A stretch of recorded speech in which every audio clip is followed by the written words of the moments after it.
All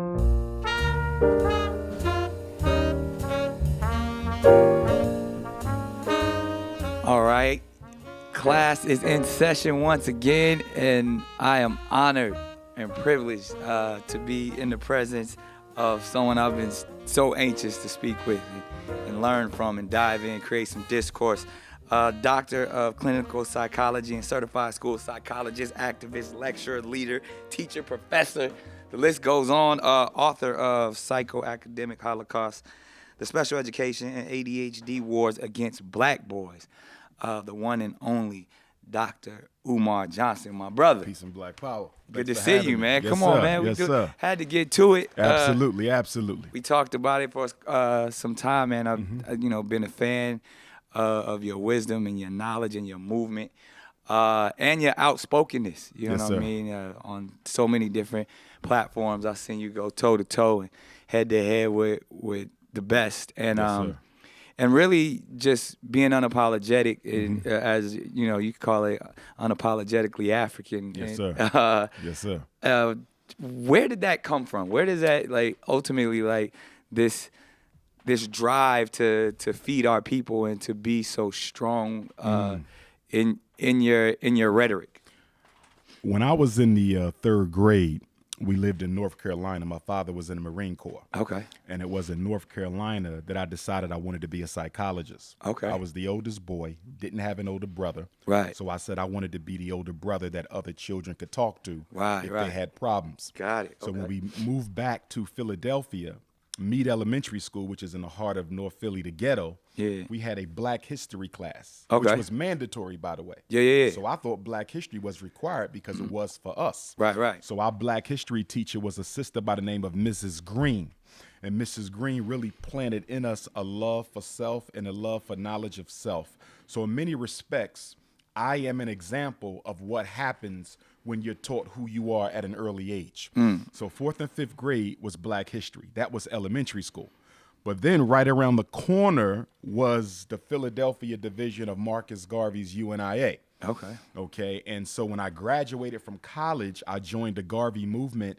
And it was at the Garvey movement where the elders continued to plant that seed that was originally inculcated by Mrs. Green around the corner, but almost 20 years earlier. Oh, yeah, So yeah. I'm a true product of the political struggle of North Philadelphia. Right. And being a school psychologist was a unique caveat to the freedom struggle because there were no other Black male school psychologists in the freedom struggle. Right. So the elders at the Garvey movement in Philadelphia, Sunday mass meetings, which they've been holding since Garvey started the organization in Jamaica, 1914, Sundays at 3 o'clock. For Right. over 100 years now. Wow. So they would always ask me to stand up and talk about what school psychologists do. Right. Really because there was no other items on the agenda. So I was filler. Yeah. I was the only young member and I was filler. So I would get up and talk about Ritalin, Adderall, ADHD, the learning disabilities, autism. A lot of people hadn't heard of school psychology. Yeah. Okay, so it was my job to help educate them on that. And then people would come to the meetings and they would just start asking me to come speak other places. Would Yeah. you mind coming to my Black History program, my university, my community college? Would you pop in on my Kwanzaa celebration? So literally it was word of mouth Yeah. that kind of got me started, but it all began with the Garvey movement. The unapologetically African movement was something I began back in 2012, 2013. And I started that once again, a spinoff from Garveyism that teaches Black pride, love of self, not a hate for no one else, but an appreciation for who we are, our uniqueness. Right. And in being a psychologist, being a school psychologist and studying African behavior, particularly when we get around other cultural groups, Yeah. I saw that we began to shy away from who we were. Right. We began to imitate something that we were not. We felt ashamed of our hair, our skin, the way we walk, talk, our food. Right. And I'm like, are you kidding? Almost 400 years since we've been here under white oppression. Right. We've been here longer, but under white oppression, under this government, 400 years, and we're still afraid to be who we are. Right. So I came up with unapologetically African to say that we have a right to exist, we have a right to our uniqueness, and we have a right to push and proliferate our own unique African cultural contribution to human experience. Right. So what do you think the moment was, or the movement was where the notoriety came nationally and globally? What was that? What set it off? That set off in 2010. I was invited to come to Chicago to do a public access television interview on Chicago's public access network. And a brother called me up. He said, listen, somebody just sent me an article you wrote on the school to prison pipeline. It was powerful. I need you to come up here. I can't get you up here, but if you can get up here, we can make this happen. Right. So I said, Chicago, that's the second largest black city. I got to handle this. Yeah. So I went up there. We did the interview, and it's amazing. It's interesting how destiny works because he only had one copy of the DVD of the interview. Yeah. And I said, I need a copy of that. I just needed a copy. I didn't know why, but I said I needed a copy of that.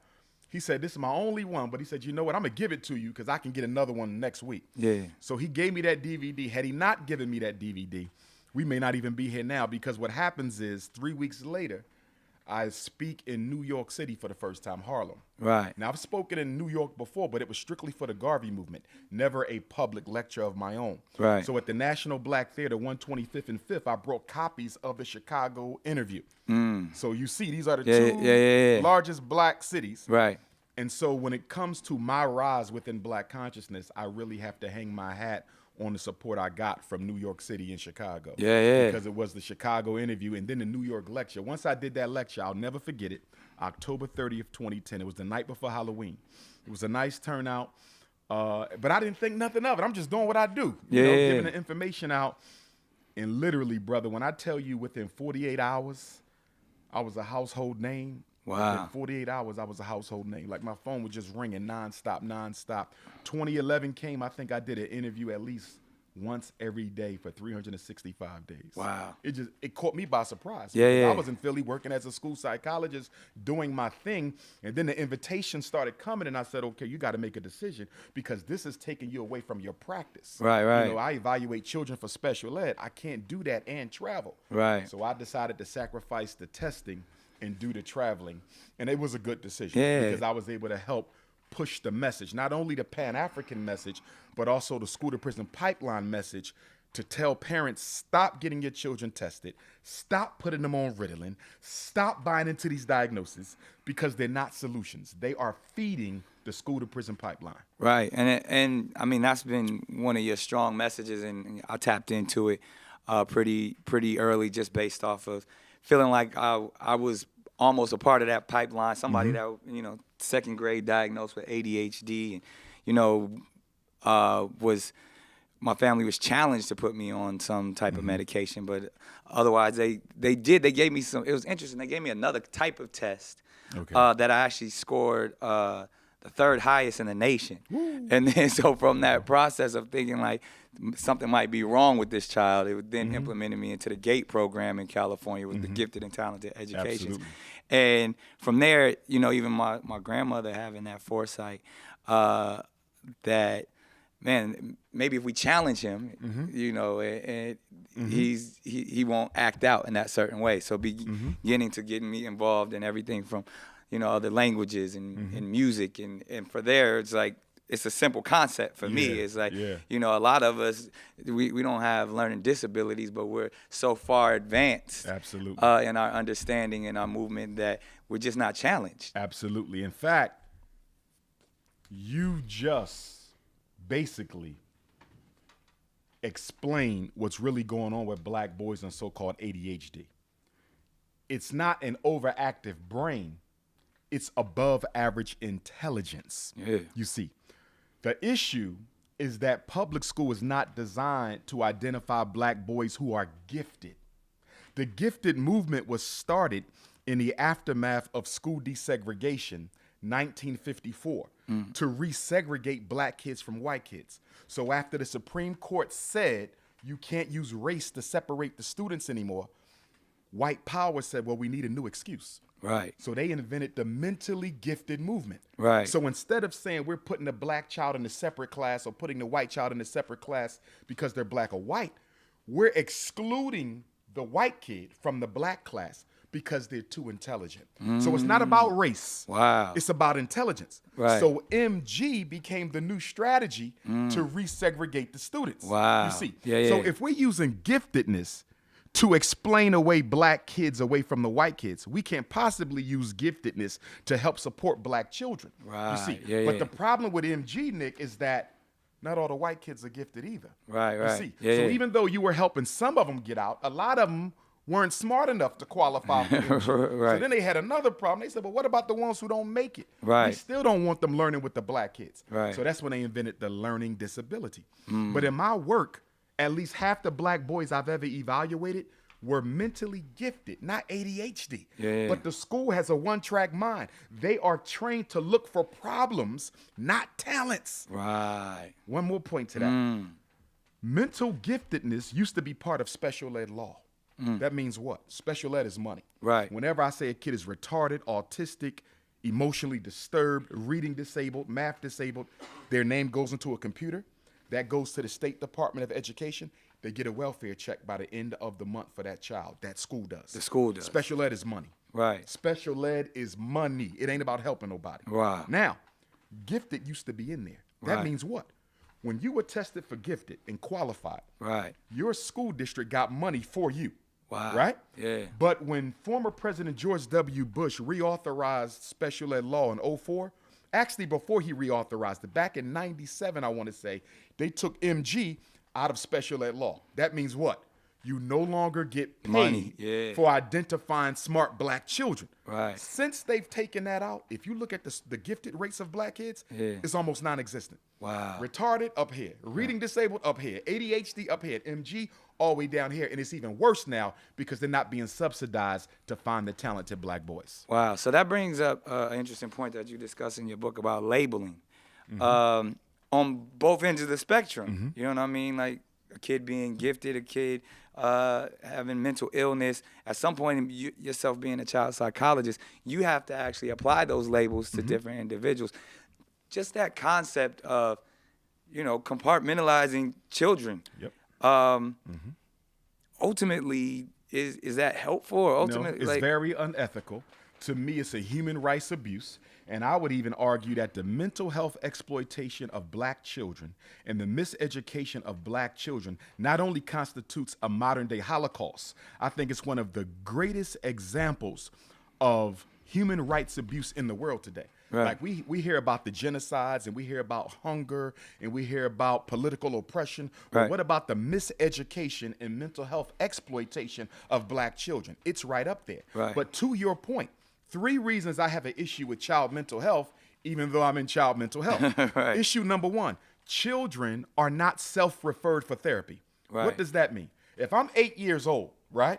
And Right. somebody says I need an ADHD evaluation because I'm too hyper or I cannot focus, did I ask for that evaluation? Not at all. How many 3rd grade black boys have you seen go looking for medication? Right. They don't. Right. It's the adults who are inconvenienced by the child who say he needs to be tested. You see that? And they didn't have the child patience ain't to looking do for it. no medicine Yeah. or no therapy. Right. He loves being who he is. Right. So the first ethical issue is children don't refer themselves. Right. It's adults that force them to get evaluated. Right. It's adults that give them the Ritalin, the Adderall, the Concerta, the Vyvanse, the Metadate, not the child. Right. So when some people say, I'm an adult and I have ADHD, Yeah. the medication works for me. Right. That's not a contradiction with the problem I have with childhood psychiatrics because you're an adult.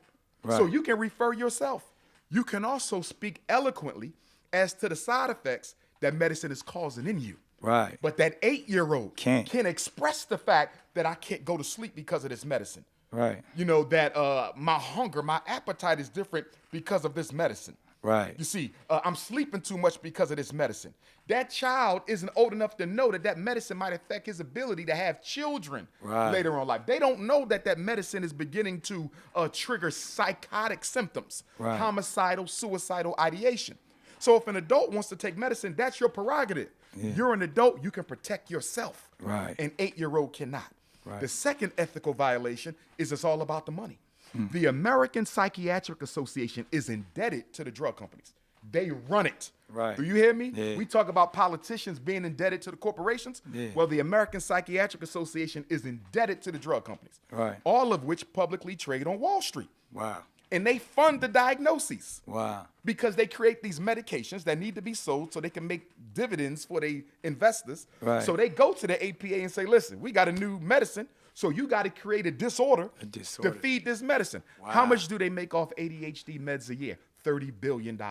30 billion? $30 billion a year. Shoot, that's the drug game right childhoods. there. It's the drug game. Speaking of that, that's my third issue. Yeah. The Drug Enforcement Agency of America classifies Ritalin as a Schedule II drug.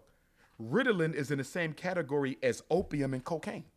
This is the government. Wow. Ritalin is in the same category as opium and cocaine. So let me get this right. You got black men going to jail out the wazoo for selling crack, right? Right. Most black men in jail are there for nonviolent, drug-related offenses. Right. If selling drugs is so bad, if using drugs is so bad, if it's bad enough to send a boy's father to jail, how can it also be good enough to give to his son so he can sit still long enough to learn about Helen Keller, Anne Frank, and Christopher Columbus? Wow. If drugs are wrong, drugs are wrong. Right. You can't say it's wrong for adults to use them, but we can give them to children so they can get an education. That's a total contradiction. Crack is crack no matter what name you sell it under. Ritalin, which is methylphenidate, okay, is only a molecule away from crack. Wow. It has the same side effects as crack. Wait, Ritalin is a molecule away from crack. From crack cocaine. It's synthesized coke. Wow. You see, so when they talk about, mass incarceration of black males, and at the same time, you're hyper-medicating black boys. Look at this. You're mass incarcerating black men for selling drugs. Right. But you're hyper-medicating black boys with the same drug that sent his father to jail. Right. That is hypocrisy. Absolutely. And no one's calling the United States Department of Education, the pharmaceutical industry, nobody's calling the American Psychiatric Association to task because so much money is being made from this, Nick. Everybody eats. The psychiatrists eat. The school eat. The clinic eat. The therapists eat. Even the parents can get Social Security money. Everybody is eating off the modern day medical lynching, mental health lynching of black boys. Wow. And then the concept of believing our community is a sick community, or how, as they say, it's easier to control a sick population. Yes, it is. And so, but then defining what is sick has probably always been my issue. And it's a very tough thing to do because there's a gray line. In other words, here's your clearly mental ill people, right? Right. And then you have a category of gray where people exhibit some symptoms, but is he really conduct disorder? Is he really bipolar? Is she really borderline? Is this really depression? You have these grays. Especially with depression, because I feel like everyone has a hint of depression or goes through depression in their life at some time. Absolutely. And then there's the actual disorder of major depression. depressive disorder. Yeah. So how do you determine if this is just a regular natural bout of depression that they should be allowed to work through on their own versus rushing in to diagnose and medicate with the Zoloft and the Prozac? Right. The drug companies want the psychiatrists and psychologists to rush in and diagnose, because if you don't diagnose, that script won't get written. So they want everybody in the gray area to be included in the area with people who clearly have disability, because they need prescriptions to be written. Right. It's the law of capitalism. Supply and demand. We need a demand for these meds. And the only way we're going to get a demand for these meds is if y'all diagnose people who really don't have the problem, which is why in most states, the psychologists and psychiatrists must diagnose something in order to get paid for the evaluation. Wow. So you come in. I know this is just a regular bout of sadness or temporary depression. But I don't get my reimbursement from your insurance unless I diagnose you. Wow. Which is why I tell black folks to be careful. Because if you go sniffing for a diagnosis, you're going to get one. You're going to get one. Because most diagnoses that we use can't be proven to exist scientifically. You understand? Wow. When they create the DSM-5, that's the Bible where all the diagnoses are. You talk about that a lot. That's not science. That's not a scientific manual. Right. They vote on committee. Oh, wow. Over these disorders. So none of that stuff is proven. None of it's proven. Okay. There is some research behind it, but it's not conclusive. Right. You see, it's all about what is socially acceptable and financially lucrative to the drug companies. Wow. So it feels like there's a lot of misappropriation and mental health in the term, and even especially now, even within our community, we find it's almost become a buzzword. Yes. And you know, a And lot of drug companies love that. yeah, and a lot of people have been accused of marketing mental health and They making are. money. I mean, even you in times, they would even say, like, in different conversations, my brother Charlemagne, a bunch of people who are actually stepping up and speaking about, you know, black men having mental health. But I see there's this other side that's There's starting another to say, side, yes. you know, well, why are we bringing that up? Or why are you, it's almost calling it an excuse or another way to make money. How do you feel about that? Okay. They're both right and they're both wrong. We clearly have mental health issues in the black community. Yeah. Clearly. I know people who've been sexually abused. I know people who've been verbally abused, physically abused. I know people who are depressed, anxiety disorders, schizophrenia, bipolar, borderline, suicide. And you know black men and suicide is going through the roof, by the way. Yeah, facts. I get a call. I probably get 6 calls a year for black men who are either attempting or have successfully committed suicide. This week, I've already gotten 2 calls. Wow. But this was not black men. These was both black women. Wow. So suicide for men and women are going up, and suicide is the silent illness because people like to tell that they're suicidal, and you don't even know that they were until they're gone. Right. You see? Facts. So we do have mental health issues. The problem is what, though, Nick? We don't want those mental health issues to be exploited by the drug companies for profit because the drugs don't solve problems. Right. See, when you get diagnosed with depression, the best way to work with you, and I'm a therapist, is to talk you through that. Let's find out the sources of your depression. Let's reinterpret them. Let's give them a meaning in your life that is more empowering than the one you have now. Let's switch out the beliefs that you associate with your future, your past, and your current situation. Let's move you out of that. Yeah. It's going to take some time. Right. But the only way to do it is through traditional talk therapy. Right. But the drug company has bullied the American Psychiatric Association into saying what? Everybody who gets diagnosed with depression must take meds. You follow me? Fact. So yes, we're going to give you talk therapy, but we need you to pop Along one of with these this. Prozacs, Right. one of these Zoloft. Why you need the medicine at all? Because they got to make sure they get their cut. Because guess what, Nick? If Dr. Umar, Nick is a therapist, we both therapists, and we healing people with no medicine, Right. that is a threat Yeah. to the profit margin of the drug company. Right. They don't want you talking about we can solve this without the meds. So they bullied the mental health system into telling everybody, yes, you need talk therapy, but you also need some medication too. Yeah. Here's the other point I want to make. Psychology has never been the friend of black people. What do I mean by that?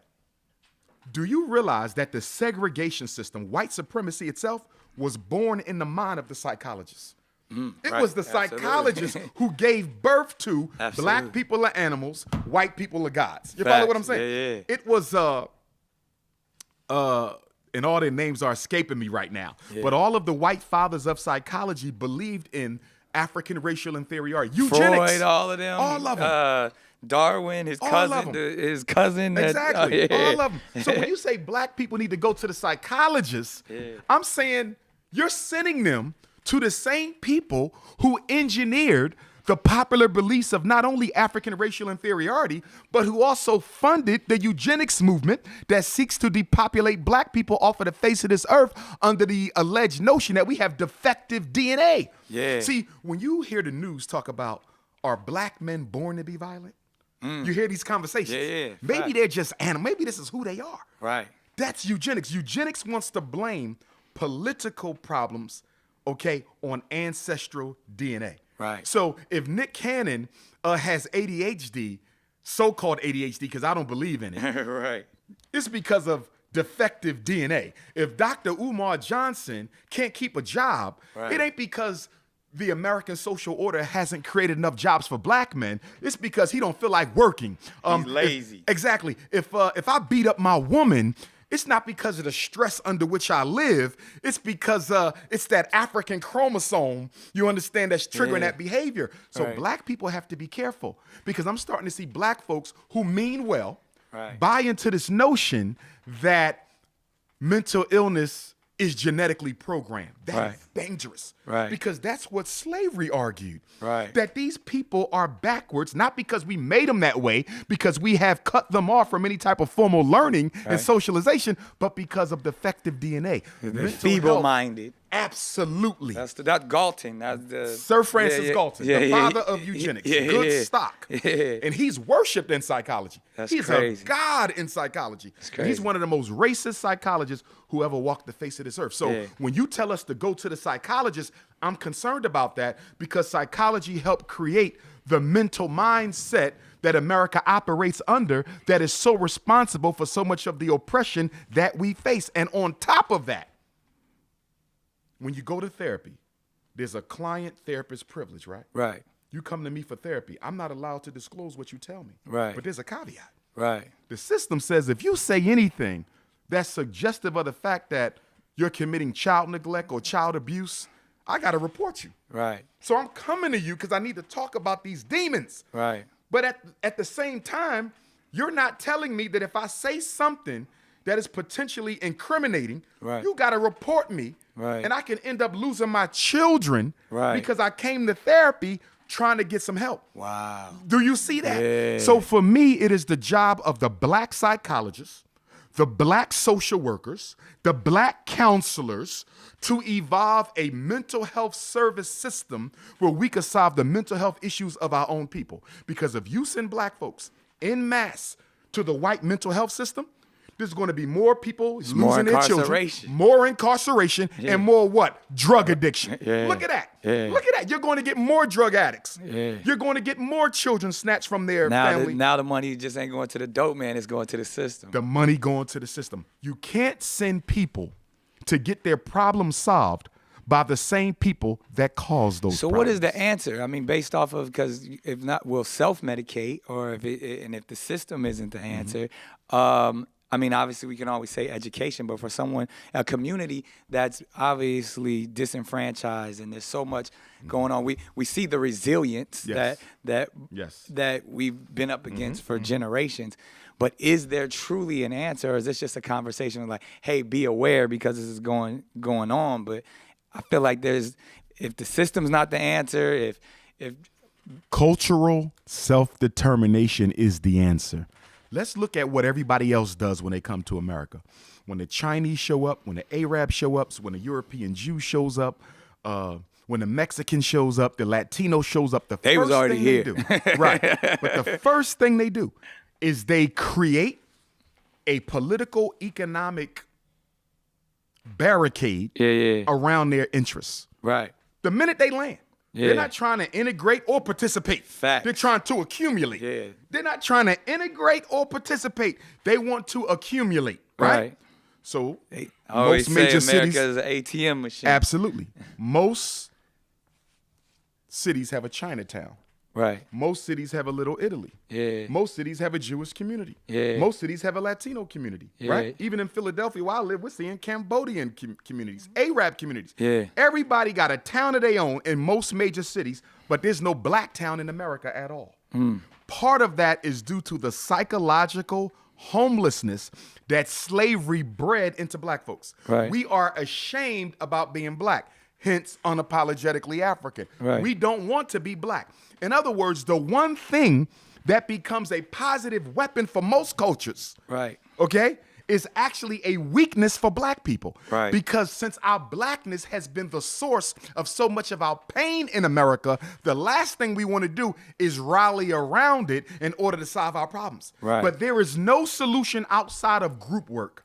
There is no solution outside of teamwork. Any solution we come up with must be implemented systematically by way of the group.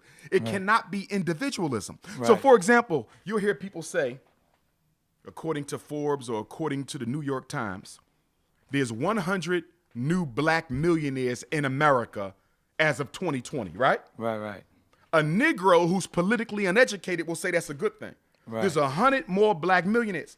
But there's 50 million black people in America. Right. And very few of those 100 black millionaires are trying to reinvest any of that capital into systematic improvements for the race.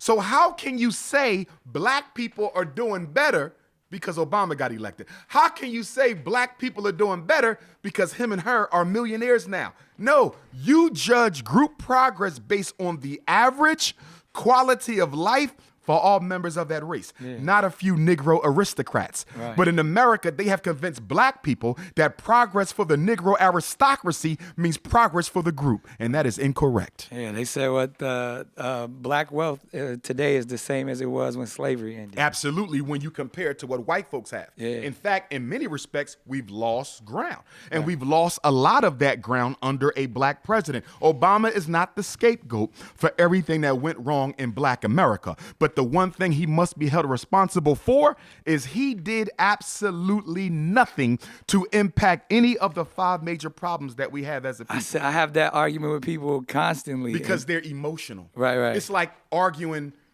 was Jesus the Son of God? And it doesn't matter to me whether they believe it or not because I respect all religion. Yeah. If you want to argue whether Muhammad ibn Abdullah was God's last prophet, doesn't matter to me or not because that's religion. I'm into political power, right? Yeah.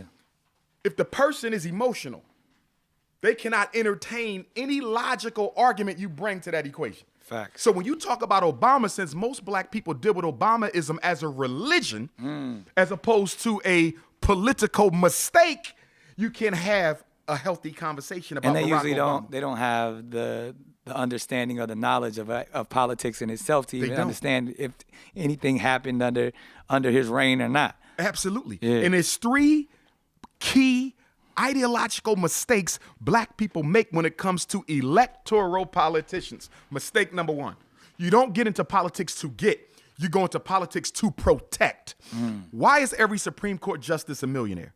Why is nearly every senator a millionaire? Why has every president in American history been a millionaire, at least in modern times? Right. Because you get into politics to protect the wealth that you have.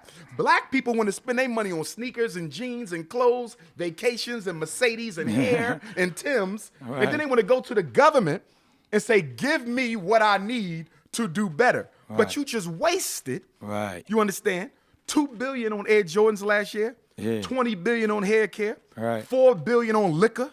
You understand? So Yeah. number 1, we got to stop looking at politics as a means of improving economically. You get into politics to protect the wealth that we have.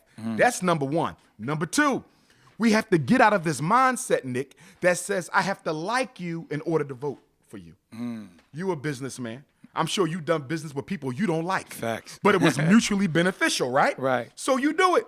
That's how we need to approach politics.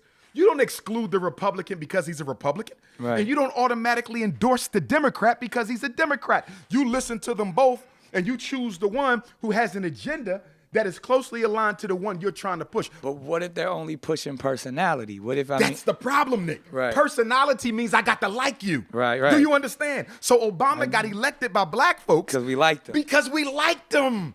I don't need to like you to do business with you. If I got to strike a deal with Donald Trump for Right. black empowerment, I'll strike a deal with Donald Trump because what I'm not looking for is a black president or a black governor or a black mayor. I'm looking for black power. Stop confusing the personality with the power. Right. Well, what if it almost goes down to understanding policy? Because again, we vote on personality. That's what's presented to us most of the time. The policies are never presented to us because even a lot of times you can even see Donald Trump didn't even know half of the policies, Right. but he knew how to cater to his market. Yeah. Therefore, and the lobbyists and all those people who actually write the policy are like, oh, we can use him. He can be that front runner to get these policies pushed through. The presidency is a popularity contest. Facts. Black or white. Yeah. We know that. Right. However, people with high political IQ can put the emotionalism to the side Right. and still objectively evaluate this potential candidate on the criteria. Right. It's like going to church and you love the pastor, you love his sermon, but when that's over, you still have a high enough political IQ where Right. you can say, okay, pastor, I love what you said. Right. But you are bringing in $100,000 a month in this church. What are we doing for the community around it? Right. Do you realize that in 8 years? In 8 years, Barack Obama was never questioned by black people a single time. Right. As to what he would do to not change or solve, but just improve Right. our condition on any of the 5 major factors, which are what? Miseducation, mass incarceration, gentrification, police genocide, and access to wealth. Miseducation, mass incarceration, gentrification, police genocide, access to wealth. Obama didn't touch not one of them, nor did we ask him to. In fact, he's the first president in American history who black people let do whatever they want in office without no consequences or criticisms. He made history. Wow. Man, and he used Al Sharpton to make any black person who had a question for Obama to feel bad about asking that question. Wow. So people say, Dr. Umar, how can you evaluate Obama as hard as you evaluate Clinton or Bush? Because they are all employees of the American white power structure. Right. Obama is an employee. He doesn't represent the black community. He's an employee. Right. And because he's an employee of their system, not mine, I can evaluate him on the same lines as anyone else because I don't have a low political IQ. If I have a low political IQ, I say I can't question Obama because he's black. And that's how the Negro aristocracy has survived so long, exploiting black folks because they make you feel bad about asking questions. Wow. That's deep. So then what about that concept of where they saying whether it's Obama, Clinton, Bush, Trump, the hood always going to be the same? I mean, I remember I was out doing surrogate work trying to encourage people to vote. And a brother literally came up to me and told me he was too broke to vote. And he knew nothing was going to change. And There's truth to that. Yeah, yeah. And There's truth to that. And to that concept, as we know, the presidency is a popularity contest. Yes, it is. And, we understand the importance of local government. Yes. But in this situation, like, the average black man's life isn't going to change directly in his mindset based off of whoever the president because is. Politics is not the central driving force of black liberation. Let me say it again. Politics cannot be the central driving force of black liberation. It is a supportive strategy, Nick, a part of that major black agenda. It is not the black agenda, but the NAACP, the Urban League, the Congressional Black Caucus, our black sororities and fraternities, our grassroots organizations, the black church, the Negro aristocracy have made black people think that you can change everything if you elect the right person. Nobody else believes in that garbage. And the reason why it's so easy to convince black people to believe that, even Negroes with a high political IQ, is because at the end of the day, Nick, deep down inside of us, we don't want the responsibility that comes with true liberation. Do you know what that would mean? That would mean 25% of your take-home pay got to go into the Black Liberation Fund. You understand me? Yeah, and that there will be people at your door to collect it. Do you understand me? That means, let's say you have 200 disposable hours in your work week. Right. 50 of them is volunteering for the liberation struggle. Right. Do you see what I'm saying? Yeah. You have this amount of money in your retirement. Well, guess what? We need 25% of that for this black hospital, this black bank that we built. Black folks don't want no accountability for liberation. Right. See, voting is easy. One time, go home. Feel good about your vote. Praying is easy. Go to church, pray one time, and go home. Right. But a true liberation movement requires sacrifice and accountability. Right. And we don't want to do both. Right. I don't want to do anything for you.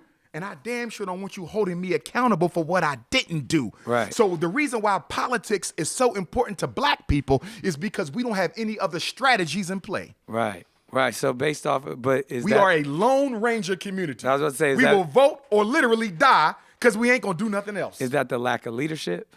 It is the lack of leadership, but I'm not going to put that totally on leadership. That's half of it. The other half of it, in order for the leader to be effective, Dr. King, the most honorable Marcus Messiah Garvey, Malcolm X, going all the way back, all the way forward, the people got to be ready for the leader to lead. If Dr. King was with us today, I don't know if he could do what he did 50 years ago because we ain't there right now. Right. We all into this. We comfortable. We comfortable. I got a cell phone. I got a laptop. I got food on every corner. I got food. I got Tim's on. Yeah. I got a bank card. Yeah. And you know what's sad about that?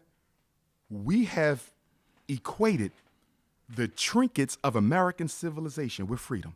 And the reason black people can equate the trinkets of American civilization with freedom, Nick, is because we never experienced real freedom. See, if you had a real cheesesteak, a real Philadelphia cheesesteak, if somebody bring you a cheesesteak and say this is a Philly cheesesteak, you know this ain't a Philly cheesesteak because you had one before. Right. But if you've never tasted a Philly cheesesteak, Somebody could sell you a fake one and you think it's the real one. Yeah. That's how freedom is with black folks. Wow. We've never had freedom, Nick, in 400 years. Wow. So when somebody comes and say having a cell phone and a PhD and a house in a white suburb is freedom, we believe it because we've never had true freedom. Wow. That's why it's so easy to brainwash us. Yeah. So yes, the leaders have been weak, but the people have been even weaker. Right. Let's be honest. Not every black preacher is a pimp. Right. But for those who are, Yeah. you can't blame them totally for it. Their followers know they're pimping. Yeah. And They're they going there for condone that it emotional. because what would you rather have if you a politically lazy Negro? Do you want a preacher like Dr. King that's going to make you go out and face the police after the sermon? Or do you want a preacher that's going to tell you just put a couple dollars in the bucket and I'll pray you to heaven and you ain't got to do no Dr. King protest because God is going to come and solve all this for us? Who do you really want in that pulpit? You want the hustler. Right. Because the hustler don't demand nothing from you. Right. So the reason you can have all these black pimp preachers is because black people don't want to do no real work. Right. You see, Yeah. so you say some of the criticism I get now, 99% of our people love me and my work. Yeah. But that 1% that hates, part of the hate is Dr. Umar's trying to tell us we got to roll up our sleeves and work our way out of this. Right. But the pastor say I could pray my way out. Right. The politician, the Congressional Black Caucus said I could vote my way out of this thing. What this nigga talking about? I gotta stand up to the power structure and give my money and show up at the meetings. I don't want to do that. Right. So what's really going on here is it's not that the misleaders are so effective. Right. The people they're leading are just as disinterested in true freedom as they are. Yeah. Do you see? Nah, absolutely. But in the aftermath of Dr. King's assassination, United States government reorganized Black Power. They said, we're not going through that no more. You got to realize, Right. the 1960s politically bankrupted America. Do you realize J. Edgar Hoover, the CIA, they had about 30 different legitimate black groups they had to fight. Go back to the 60s. You had SNCC, CORE, the sit-ins, the Freedom Rides, UNIA, Nation of Islam, H. Rap Brown, Stokely Carmichael. Do you follow me? Yeah. And they was all serious and sincere. Right. It overwhelmed the political structure of America. So when they killed King, they said, we never letting this happen again. Right. And then somebody said, what can we do about it? Guess what they said? 2 things you got to do. If you want to crush the black power struggle. Number 1, you got to crush black men's economic power. You got to crush black men's economic power. In other words, they engineered joblessness on the road to engineering mass incarceration. Because all of those groups I just named were funded by who? Independent black businessmen. Got it. So they came into the high schools, Nick, and they took out all the building trade programs, the skills that pay the bills. Right. They took out the plumbing, the carpentry, the electric. We wasn't all going to college in the 1970s. Right. But we had good jobs and lived decent lives Right. because we had the skills. Skilled So they laborers. said, we're going to go into the hood, and instead of telling these black kids to go get you a trade, we're going to tell them to go get that master's degree. Yeah. You see what I'm saying? Put them in debt. Put them in debt. No jobs, all debt. Yeah. That's what led to the unemployment, which made it so easy for us to pick up the dope when the CIA dropped it off in 1980 because there was no jobs. So Right. now the CIA pumping crack, and I got 2 choices. I can sell it to feed my family or use it to deal with the fact that I cannot. They engineered it. So that was one thing, engineered economic dysfunction for black males. And the other thing, we have to make our own leaders. You can't let them come from the Assign ground. You got to pick and choose Right. these leaders. You understand? Facts. So after they killed Dr. King, they started grooming their own leaders. Right. And then they said, we're going to put them in politics. We're going to put them in charge of the universities. We're going to put them in city government. They still going to be loyal to us. Yeah. But they will represent an artificial form of forward movement for black folks. And we have been under a dictatorship of false, counterfeit, black bourgeoisie leadership for 50 years. Wow. Are you aware that since Dr. King, now Dr. King wasn't perfect. He was not a Pan-Africanist, but he's one of my heroes. Right. Because he's the last leader we had to give black people in this country a comprehensive, broad-based, grassroots struggle for political economic transformation. You can't name a Negro since 68 that has given you a real movement with a real agenda, with real objectives that was backed by more than just a good speech. King was the last one. Wow. Which is why he's uncomparable to me. And what makes him even more unique is he had a doctorate. Yeah. He was born into a privileged black church family. Right. Dr. King could have been a T.D. Jakes or a Creflo Dollar. Right. He didn't have to give his life for black folks. Right. But here's a privileged black minister with a doctorate degree who decides, even though I can fall back and preach and live comfortably, Right. I'm going to dedicate my life to my people. So what was that plan? I mean, was the poor people's movement? Or The poor people's movement got him killed. Right. Not Vietnam. They didn't like him speaking against Vietnam. Right. That probably would have got him killed. Right. But it was the poor people's campaign. Yeah. Because Dr. King was going to take poor white, poor black, everybody, right here to D.C. Right. And they were going to not come for a day. This wasn't no march, no one-day march. You understand? They was Right. going to Right. live in the nation's capital, erect a tent city, and nobody was leaving until they had a house and a job. You know what that's called? Economic revolution. Yeah. They killed Dr. King because he made a shift after Malcolm's death. And he made a shift from civil rights to economic rights. And when he did that, that would have upset the power structure in America. They had to kill him because there's only two black men who were more popular than the president at the time of their lives. Frederick Douglass, my blood relative, was more popular than Abraham Lincoln, and Dr. King was more popular than John F. Kennedy or Lyndon Baines Johnson. Right. And when you have a black leader that is that powerful, that he garners more attention and popularity than the president, he got to go. Because what's the first rule in the 48 Laws of Power? Robert Greene says, You don't can't outshine the master. master. Frederick Douglass and Dr. King outshine the master. Yeah. And I love where you take it, but even just to put it into some context for some viewers that may not know the history and the aspect of just even when we speak of they and the system, because you even speak of it's a 50-year-old plan, a century-year-old plan. The idea of, even if we want to talk about like centralized banking and the understanding of keeping everyone in debt, whether it's college to mortgages to credit cards, the system of that we are property, not just black people, but everybody. Your birth certificate is really currency for this country. That's true. That's true. That idea of when you speak of they and them in that system, the elite infrastructure, is that based off facts? That's based off facts. And how does, if that is based off facts, how does that continue even to this day with so much information and knowledge that we are still up under that same oppression? Because the system remains the same. The only thing they switch out, Nick, is the content. The system remains the So same. like, does Donald Trump know he's operating that system? Oh, and without controlling question. That system? The president is not an employer. The president is an employee. Remember when Barack Obama got elected and there was a whole big thing over the fact that they gave him a BlueBerry and took his cell phone? Right, Do you remember that? Yeah. If you're the employer, don't nobody come and say, give me your phone and take this one. It seemed like Trump still got his. But see, the reason Donald Trump became president, it was supposed to be Hillary. Yeah. Presidents are chosen 4 to 8 years in advance. Don't nobody vote no president in. They never did. Right. America is not a democracy. Right. The word democracy is not in the Constitution. Right. The word democracy is not in the preamble. The Right. word democracy is not in the Articles of Confederation. The word democracy is not in any of your 50 state constitutions. Right. This is not a democracy. It is a republic. Democracy is rule of the majority. Right. Republic is the rule of law. And who establishes that law? The elite. Right. The white man did not come from Britain because he wanted more political freedom. The white man came from Britain is because he wanted an opportunity to have a dominant dictatorship just like the one in Britain. Yeah, he wanted his He own wanted society. more of the same. You Yeah. understand?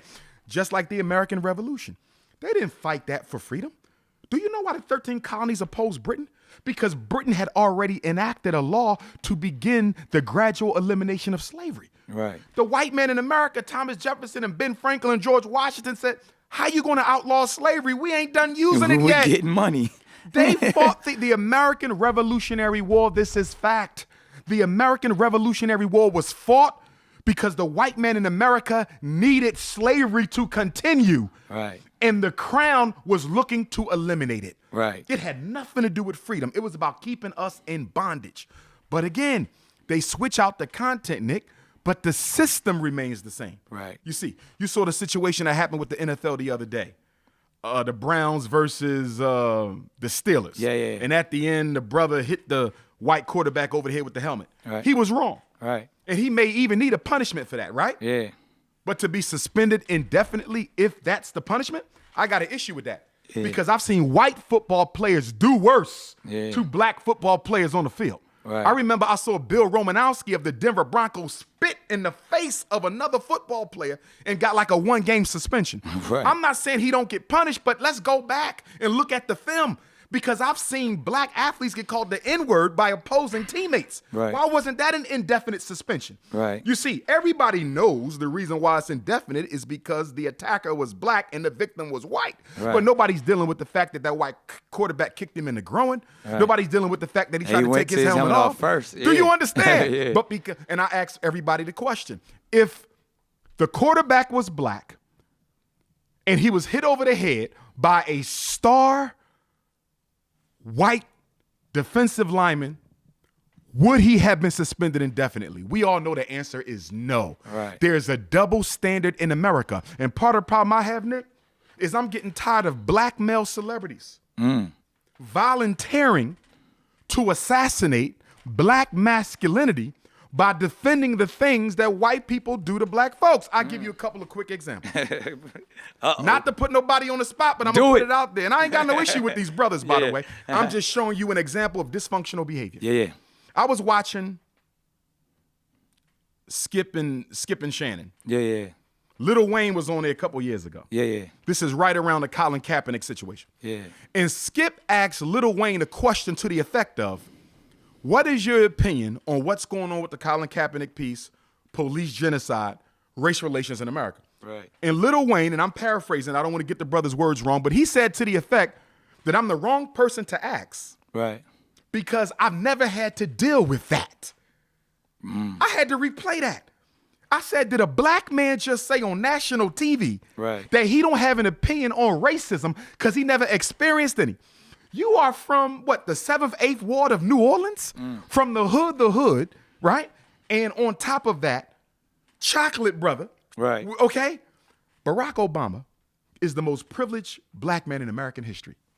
Even he's dealt with racism. Right. He's the most privileged black man in American history. Even he's dealt with racism. How can Lil Wayne get on national television and say I'm not the person to ask about racism because I've never dealt with it? I think in defense of Wayne, Wayne is on another planet though. Like I don't care what planet you are. He clearly has dealt with. I mean, he went to prison in New York for gun charges, and the gun wasn't even on him. So why say I'm not the one to ask? I'm not throwing him under the bus. Yeah. But I'm saying this is an example of an influential black personality, a black male. But it goes back to what you were saying of we're scared to not only ask questions, but answer questions in that idea of... And to me, that is a self-inflicted assault on our own black masculinity. We almost don't want to have an opinion because we know we're going to have to deal with the consequences of an Absolutely. opinion. And that's anti-masculinity, though. Yeah, because part of being a masculine, part of being a man is being courageous and assertive. Because that's where I thought you were going with it, even with a lot of the celebrities, and even I get flack for being so outspoken and standing firm on masculinity and the way I father and the things. Because now if you say something about protecting your daughter, or if you say something about being assertive to whether it's your own children or in the workplace, then they want to attack you. They want to bring up movements. But you have to be willing to accept that, because had it not been for black people who came before us to accept those types of attacks for being unapologetically African, we would not even be here. There's no examples of that today, though. It's in that field. I follow you, but even if you don't have those examples in your everyday life, they're in our history. Yeah.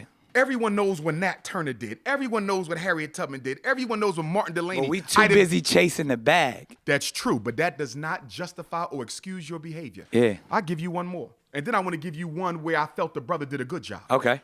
Stephen A. Smith. This was year before last. Villanova had just won a national basketball championship. Yeah. The white boy from Villanova, I believe he was an Italian. He's in the NBA now. He won MVP. Right.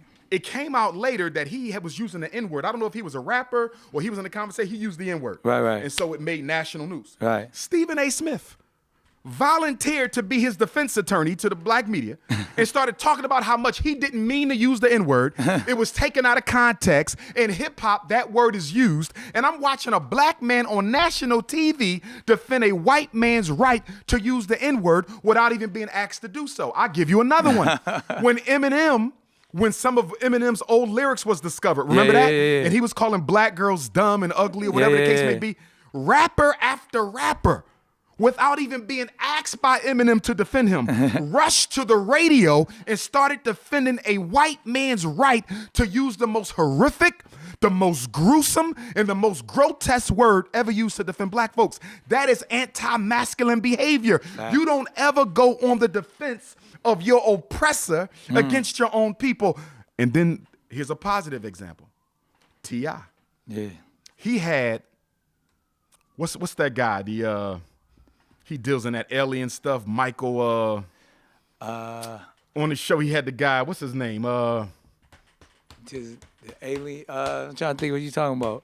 He deal with the aliens and the people from Mars and the reptilian agenda. One of those, anyway. Yeah.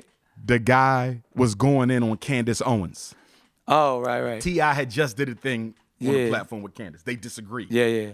What I loved about what T.I. did, though, Nick, is he was trying to coach T.I. to throw Candace under the bus because they disagreed. Right. But T.I. exercised black masculinity and told him that even though I disagree, she's still my sister and I support her. Right. He killed it right there. Right. He didn't have to attack the white male or anything. He just let it be known that even if she and I disagree, she's my sister and I support her. All I'm saying is we have to do a better job as black men of defending the respect of our community, because I'm getting sick and tired of us volunteering to protect the status quo. So then that brings up a good conversation too, and I think we touched on it here and there throughout this session.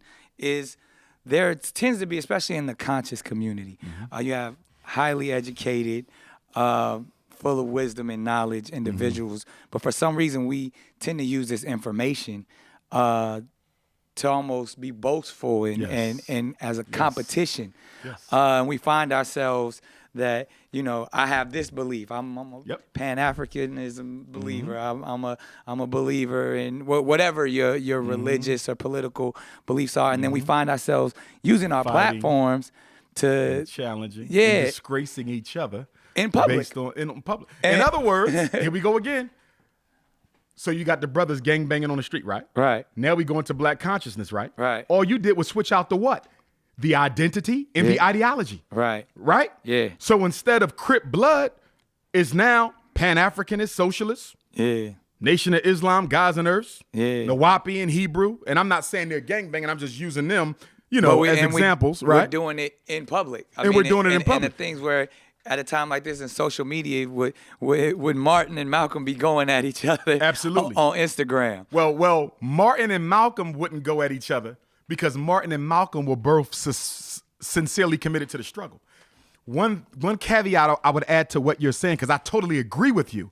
It is wrong and it's anti-progressive. But let us be clear about something, my brother Nick Cannon. Most of the personalities that you see in the black conscious movement, very few of them are sincerely committed to the struggle. There's very few Dr. Cars. You understand? Dr. Umar Johnson. There's few. Many of them are hustlers. And because black consciousness is now a new hype thing, they're hustling the consciousness. It's no different than when Spike Lee came out with Malcolm X movie in the 90s and everybody went out and got a Malcolm X hat, Malcolm X hoodie, Malcolm X tee. Where is that now? In the 1960s, everybody got their black leather, they red, black, and green, they afro. Where is that now? I'm telling you that black consciousness is being exploited by opportunists in the streets for financial gain. And if you say that's a pretty strong charge to levy against these brothers and sisters, and there are exceptions, I could prove it real simple. Okay. Do a survey of all of them and ask them two questions. Two things. What are those two questions? What are you currently changing to make things better for African people? And what are you building to make things better than African people? Either you are building an institution to serve us, or you are actively engaging in the changing of some narrative or system so that we can more accurately prepare for our future. It's either one or the other. If all you do is sit on YouTube and make videos, do you follow what I'm saying? Right. Or have cultural events and festivals, but you're not building no institution or changing no institution, then you are an opportunist. Right. It's as simple as that. You must be building or you must be changing. Wow. It cannot just be, I'm a YouTube teacher. Right. So, I mean, I think that even gives you an opportunity to talk about the things that you're doing. I mean, asking yourself those two questions and sharing. I mean, obviously from your schools. And I'll start with the building. Yeah. February of this year, we purchased a 4-building campus in Wilmington, Delaware, for the Frederick Douglass and Marcus Garvey Leadership Academy, which will be America's first school for black boys based exclusively off of revolutionary Pan-African nationalism and international economics. I am getting away from the narrative that the primary purpose of public school, Nick, is to prepare kids to get accepted into college. Right. Because as we said earlier, college is putting us into debt. Right. You have over 2 million African Americans in this country right now with master's and doctorate degrees, not bachelor. Yeah. I'm not talking associates. Yeah. I'm talking masters and doctorates who cannot find work. So the narrative that an elementary or middle or high school exists so I could go to school is counterproductive because school ain't guaranteeing black folks no employment. You know how many resumes I got on my laptop from black folks emailing me talking about I'm looking for a job? Engineers, lawyers can't get paid. Wow. Because they economically devastated us back in the 70s and 80s by stripping the skills out the school. Took and the sending everybody off to vocational college skills away. to put you into debt. So Right. we're changing that narrative at FDMG. Okay. We're going back to the Booker T. What Washington form of is doing the answer things. back to vocational concepts? That's a part of it. Right. See, when you talk about nation building, you got to have a little bit You got to of have everything. all of it. I'm not saying don't send no black kids to college because there's certain professions that require college training. Right. Engineer, doctor, psychologist. If you ain't went to college, you can't be. Right. So I'm not saying not to send some, but to send everybody. Mike And that and becomes the Tay goal. Tay and Ray Ray and John. He barely got out of high school. You want him What to go you to sending school? them to Howard for? Do you understand me? If you barely got out of high school, Like, nigga, I just got, do you I feel barely me? got it. You want me to go to some Exactly. more school? But parents are doing it because they believe in order for them to look successful, their children got to go to college. So they would rather go into debt to save face with other Negroes and make the best decision for their child. Wow. So with the Frederick Douglass Marcus Garvey Academy, I want all your listeners to know that if they want to support our work, they can donate. And they can send a check or money order payable to the FDMG Academy to P.O. Box 9634, Wilmington, Delaware. I repeat, FDMG Academy, P.O. Box 9634, Wilmington, Delaware. Or you could donate on the Cash app by going to cash.me/$FDMG School. I repeat, the arm on the Cash app is $FDMG School. My ancestor, Frederick Douglass, once said that it is better to raise strong children than to repair broken men. So when you say, where do we start to fix this, Nick? Yeah. Part of where you start is with the children. At the children. I think that we do not allocate black community resources effectively. Right. We spend 85% of our attention trying to fix grown folks. Right. In the meantime, the children are becoming more dysfunctional because they're not getting the attention. I'm not saying give up on the adults. I'm not saying give up on Ray Ray and Tay Tay. Yeah. What I'm saying is most of your attention should go on the child, not the adult, because as a psychologist, right, by the time you 5, your personality is largely already- stable. yeah. By the time you 15, you ain't likely to change. Yeah. By the time you 25, you can forget it. And 35, whoever you are, you're going to die that way. You are that so why are we person. trying to change people whose personalities are largely fixed Right. when you have babies who have not yet formed their personality? So it's more about the cradle to prison pipeline than the school to prison. You Preschool get them to before they prison get pipeline. Oh, absolutely before so. they get to school. Absolutely Because so. that's where you're gonna build what type of person they're gonna be. In the other movement. So that's what I'm building. Right. Because I'm doing both. I'm Garvey, so we action. So that's the school, right? Yeah. And if anybody wants to work at the school, they can send me their resume, fdmgresumes@gmail.com. And he employing us. Oh, without question, without question. And we looking for people who got unique skills, Nick, that can benefit our children. What do I mean by that? You might not be a licensed teacher, but you might be a farmer. We can use that. Right. You might not be a licensed teacher, but you might be into animals. Right. We can use that. You understand? You might know how to make clothing. We can use that. You might Right. know how to build websites. We can use that. We want our boys to graduate, Nick, being able to earn a living Skills. in over 20 different skills. Right. Even if they never go to college. Right. We will have an economic science curriculum.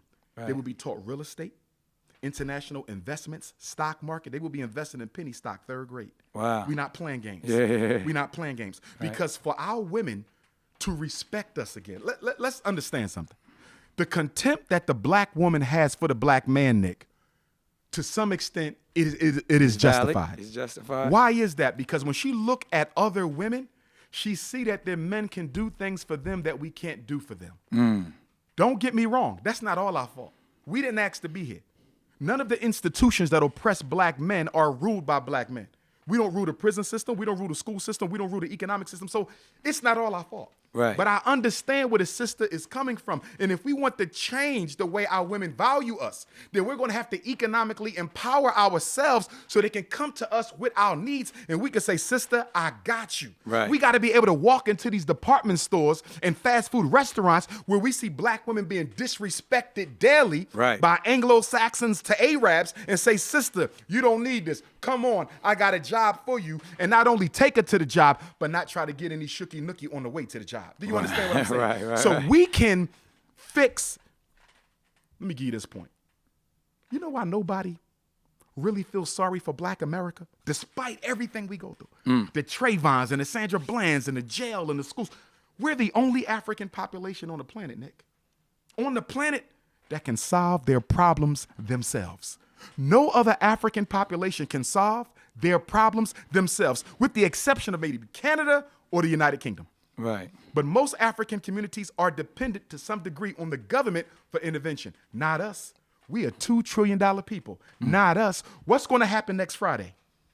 What's going to happen next Friday in America? It's Black Friday. Yeah. And guess what Negroes going to do? Shop. In Philadelphia, we're going to spend $3 billion.